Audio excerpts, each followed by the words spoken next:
Hello guys, welcome to our channel. இன்னைக்கு easy and டேஸ்டியான சொரக்காய் வேர்க்கடலை ரெசிபி எப்படி செய்யறதுன்னு பார்க்கலாமா? வாங்க வீடியோக்குள்ளே போகலாம். ஃபஸ்ட்டு ஒரு சொரக்காய் எடுத்துக்கோங்க. அதனோட 2 கார்னரையும் கட் பண்ணிக்கோங்க. நெக்ஸ்ட்டு அதோட தோலெல்லாம் சீவிட்டு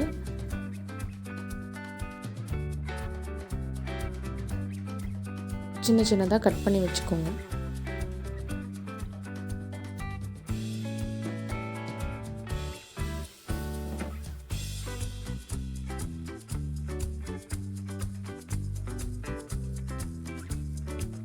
அடுத்து ஒரு கடாயில் தண்ணி ஊற்றி நம்ம கட் பண்ணி வச்சுருந்த சொரக்காவை போட்டுக்கலாம்.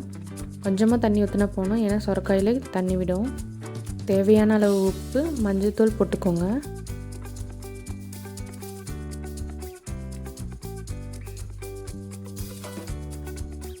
சொரக்காய் வேகட்டும், நம்ம அதுக்கு தேவையான மசாலா ரெடி பண்ணிட்டு வந்துடலாம்.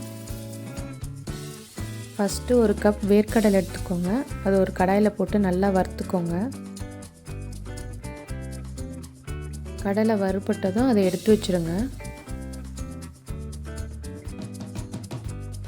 அடுத்து 2 ஸ்பூன் கொத்தமல்லி, 1 ஸ்பூன் சீரகம், 1 ஸ்பூன் மிளகு, 5 வரமிளகாய் எல்லாம் போட்டு ஒன்றா வறுத்து வச்சுக்கோங்க. அது நல்லா வாசம் வர வரைக்கும் வறுத்துக்கோங்க.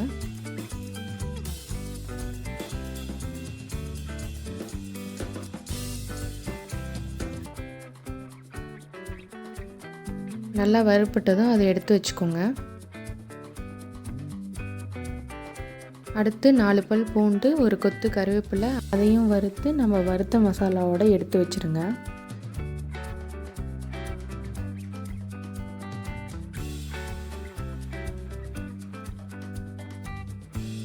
இப்போ நம்ம வறுத்து வச்சிருந்த மசாலாவோட சூடு ஆறுனதும் அதை ஒரு மிக்ஸி ஜாரில் போட்டு அரைச்சிக்கோங்க. இப்போ வறுத்து வச்சிருந்த வேர்க்கடலையோட சூடு ஆறுனதும் அதனுடைய தோலெல்லாம் நீக்கிட்டு அதையும் நம்ம அரைச்ச மசாலாவோட சேர்த்து அரைச்சிக்கோங்க.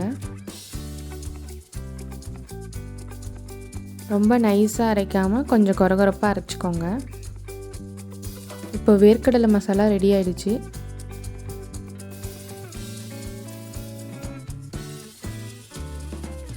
சொரக்காய் வெந்துருச்சான்னு பார்த்துட்டு நம்ம அரைச்சி வச்சிருந்த வேர்க்கடலை மசாலாவை இதில் போட்டு நல்லா கிளறி விட்டுக்கலாம். ஒரு 2 மினிட்ஸ் கிளறி விட்டுக்கோங்க.